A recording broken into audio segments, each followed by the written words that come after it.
Thanks for coming to my channel and checking out my video. Today, I'm going to be talking about the Brighton versus Arsenal game, doing a quick review. So let's get into it.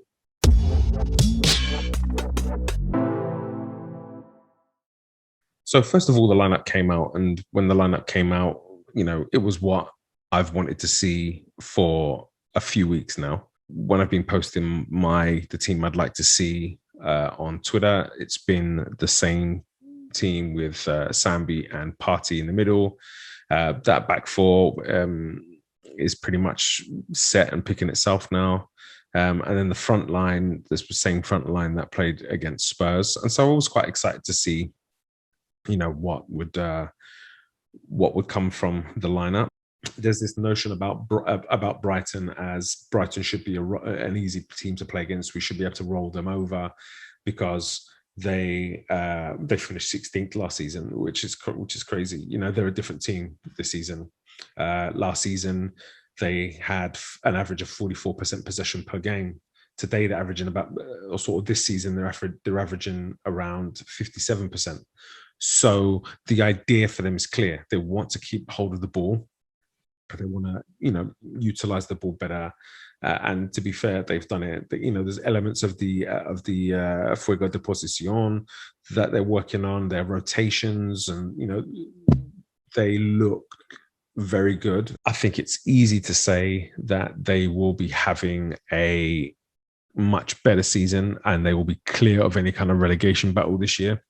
The thing that Brighton don't have is cutting edge up front. So, for them to control the game, control possession without scoring isn't really that much of a surprise. But seeing the lineup, optimistic, hoping that Arsenal will be able to at least impose themselves on Brighton a little bit and hopefully create some chances. So the game started with Arsenal on the front foot. Bukayo Saka picked up the ball down the right-hand side, driving at Cucurella and Burns, and manages to kind of cut in between the two onto his left foot, beats a third player, and hits a shot into the keeper. But is a really energetic start that made you feel like, oh, okay, so maybe we're going to be on the front foot and we're going to be putting them under pressure and we're going to be creating chances for the game. The early parts of the game were actually pretty good. We did pretty well with the ball, with playing out from the back, and we were able to beat the high press a lot more earlier in the game. As the game started to go on and Brighton's press was working better, we started to struggle a little bit. And so it almost seemed like the tactics switched from playing out short to going a little bit longer. And what you'd notice is when the ball was with the goalkeeper, literally all of the forwards and midfielders would press forward. They'd let you know exactly what they were doing. They're going to press. And so Arsenal would go a little bit longer into Aubameyang, who won some, didn't win some. But the idea, to me anyway, was, can we pick up a second ball? And on a few occasions, we were able to get onto that second ball and get running at that back line. Brighton were very clever with the tactical fouling. Whenever we were able to go longer and pick up the second ball, there was always somebody ready to trip a player or to, pull a player to the ground, which stopped our momentum. So it's very clever. It's part of the game. The referee kind of let too much of that go, didn't book enough players early. They were all very, very cynical fouls. As we started to go a little bit longer and had more difficulty playing out through the press, they just started to gain some traction, started to gain a foothold in the game. They controlled the game, but they didn't really control territory so much in the first half. Their centre back, Lewis Dunk, had the most touches in the game. So a lot of their possession was in their own half, within their own defensive line. And they were very happy to go back into their defense to keep possession of the ball, which is what you expect of possession-based teams. So the first really big chance came 22 minutes into the game.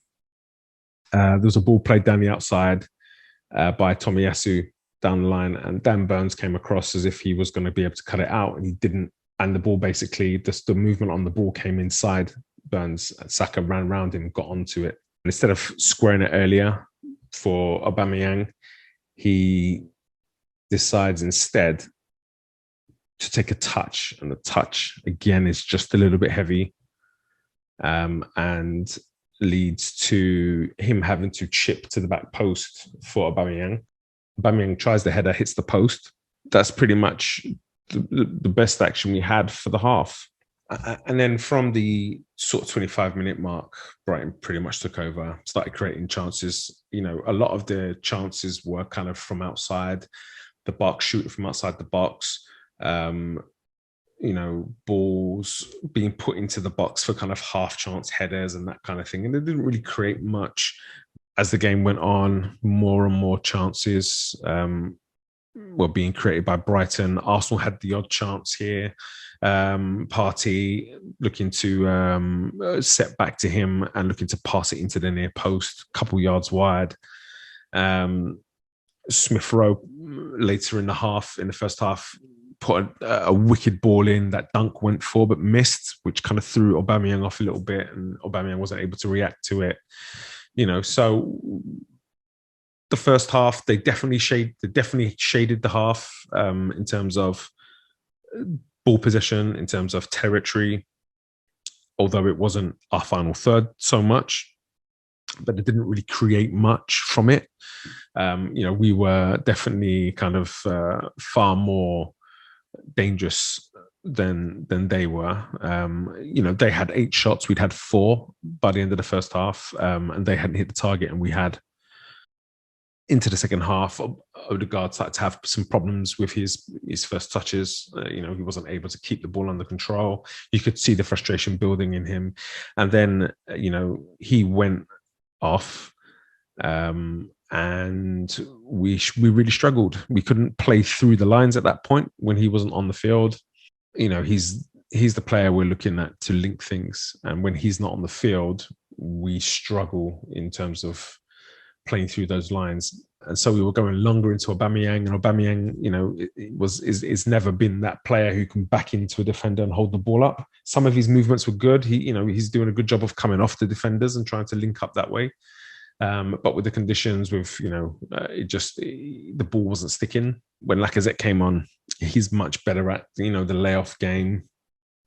So when the ball came into him, his layoffs were tidy and actually allowed us to kind of play through the lines a bit better, even creating a chance for Smith Rowe, who kind of almost looked like he'd lost his legs towards the end and struck a tame shot into the keeper. The really big, the most important sort of action of the game came in the 85th minute, where the ball has been played into the box, to the back post, and headed back across goal. And Morpay, whoever his name is, however you pronounce it, is literally standing by himself, ready to tap it in.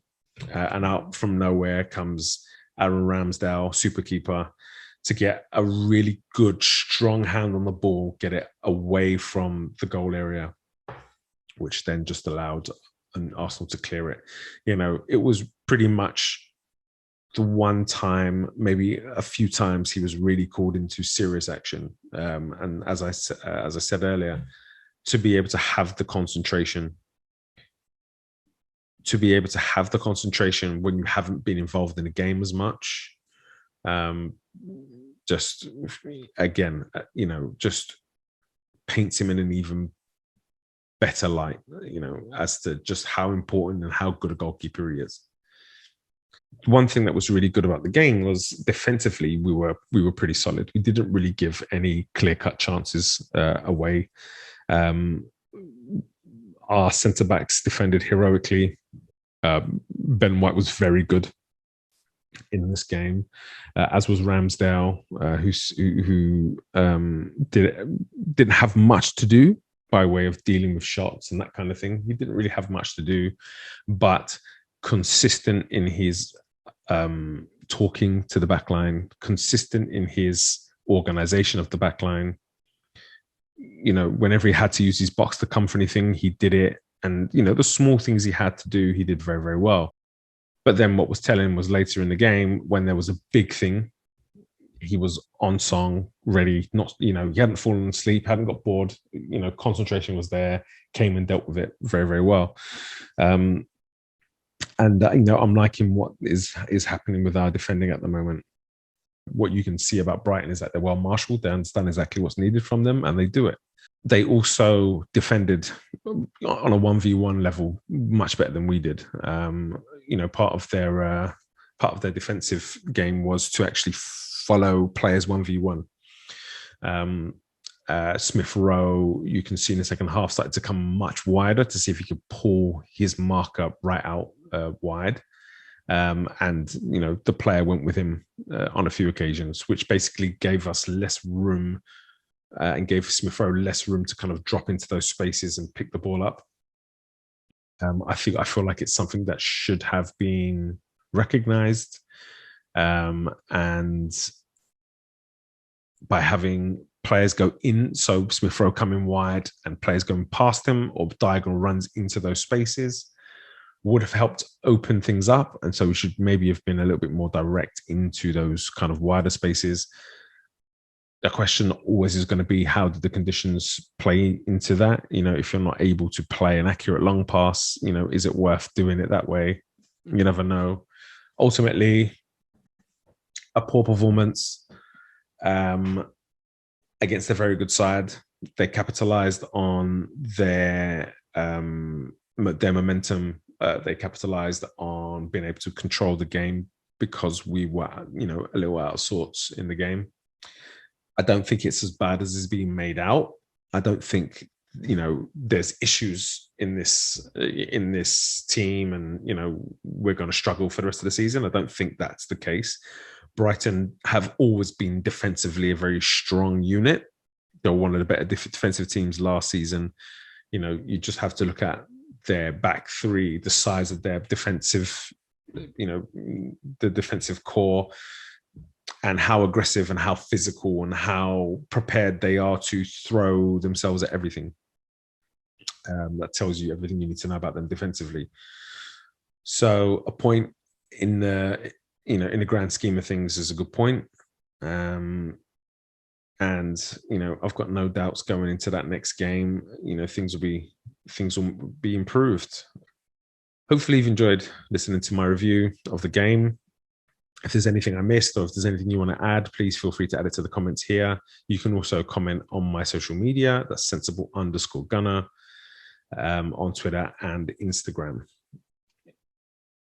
I also have a podcast that is called the Sensible Soccer Podcast. Please feel free to come and listen to that. It's available on all major podcast outlets, including Apple, including Spotify and Pandora. If you've not subscribed to this channel, please do so by clicking that button. You can also click to receive notifications for when new videos go up. And with that, thank you. And as always, come on, guys.